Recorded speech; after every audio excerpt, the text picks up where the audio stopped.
एक ripening chamber है। इसमें आम हम 72 घंटों के लिए रखते हैं, तो पका हुआ आम लगभग 1200 से 1300 रुपये डजन के हिसाब से जाएगा।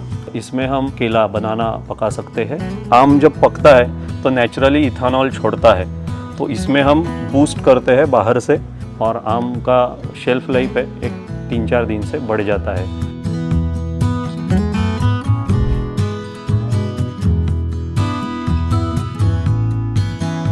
मैं एक मैंगो फार्मर हूँ रत्नागिरी से। मेरे पास आम जो पकने के लिए एक राइपनिंग चेम्बर है जो फूड सेफ्टी के स्टैंडर्ड्स के अकॉर्डिंग बनाया हुआ है। उसमें FSSAI का लाइसेंसिंग भी किया हुआ है। इसमें आम हम 72 घंटों के लिए रखते हैं। उसमें 30 से 40 ppm का इथेनॉल का डोसिंग करते हैं, और टेम्परेचर मेंटेन किया जाता है 27.5 से लेके 29 डिग्री तक। तो कांस्टेंट टेम्परेचर में रहने की वजह से पोस्ट हार्वेस्ट लॉसेस जो होते हैं वो उसमें कम होते हैं, और आम का शेल्फ लाइफ है एक 3-4 दिन से बढ़ जाता है। अल्फांसो का पकने के बाद शेल्फ लाइफ ज़्यादा से ज़्यादा 7-8 दिन ही रहता है। तो उसमें अगर ज़्यादा इम्प्रूवमेंट कर सके तो थोड़ा हमारे इकोनॉमिक एडवांटेजेस भी मिलते हैं, और हम दूर के शहरों में भी भेज सकते हैं। अगर हम कच्चा आम बेच रहे हैं तो कच्चा आम का जो प्राइस रहता है उससे हमें पक्के आम में लगभग पर डजन के पीछे 100 से 200 रुपये ज़्यादा मिलता है। अगर कच्चा आम आजकल अगर 900 से 1000 रुपये पर डजन के प्राइस से जा रहा है, तो पका हुआ आम लगभग 1200 से 1300 रुपये डजन के हिसाब से जाएगा। अभी अपना जो राइपनिंग चेम्बर है उसका कैपेसिटी है 4 टन, तो एक साथ 4 टन आम उसमें पक सकता है। इसमें जो लागत आई है वो लगभग 10 लाख रुपए की है, और जो पकाने का जो खर्चा जो आता है अगर हम बाहर से आम पका के ले लें तो लगभग एक जो बक्सा रहता है 4 या 5 डजन का, उसमें 100 रुपया लगता है। तो अगर वो हम कंपेयर करें तो 3 या 4 साल में हमारा कॉस्ट रिकवर हो जाता है। जो हर साल का खर्चा आता है जिसे हम ऑपरेटिंग कॉस्ट कह सकते हैं, तो उसमें सबसे ज़्यादा तो इलेक्ट्रिसिटी का खर्चा सबसे ज़्यादा है, और जो कुछ वर्कर्स उसमें लोडिंग अनलोडिंग के लिए लगते हैं वो खर्चा मेन ऑपरेटिंग कॉस्ट में जाता है। तो इलेक्ट्रिसिटी का खर्चा ही लगभग महीने का 50 से 60 हज़ार रुपया आता है।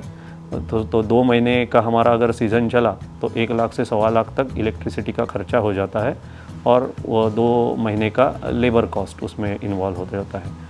और इलेक्ट्रिसिटी का खर्चा हमने बचाने के लिए पिछले साल से हमने सोलार का इंस्टॉलेशन किया है। 6 किलोवाट का सोलार प्लांट है अपना।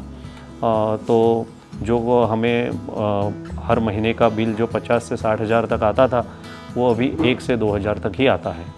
रिन्यूएबल एनर्जी को हमने अडॉप्ट किया है, और नेट मीटरिंग सिस्टम से हम जो ज़्यादा इलेक्ट्रिसिटी साल भर में यूज़ होता है तो वो साल भर में जो जनरेट होता है वो हम इलेक्ट्रिसिटी बोर्ड को बेचते हैं। इसमें अभी जो जगह है वो 20 foot by 15 foot by 9 foot ऐसी जगह लगी है इसमें। ये अपना राइपनिंग कंट्रोलर है।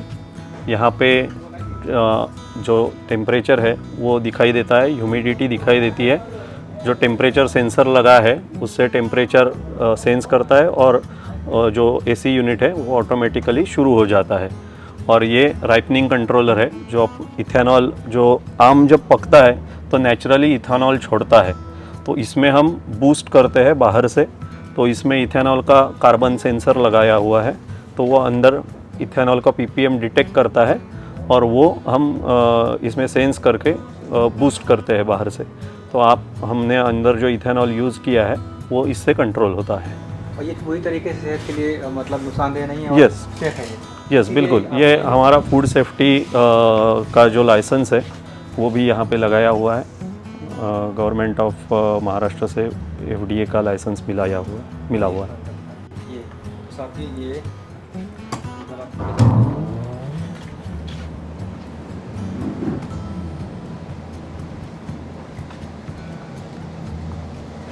तो इसी तरह आपने लगाया, और 2 AC ऑन है अब यहाँ पे? Yes, 2 AC on.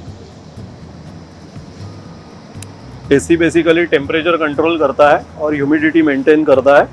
और ये इथिलीन जनरेटर है, जो हम इथेनॉल यूज़ करते हैं लिक्विड फॉर्म में, वो यहाँ से गैस बन के बाहर निकलता है। जो अच्छी सी खुशबू आ रही दोनों की मिक्सअप है ये। Yes yes yes.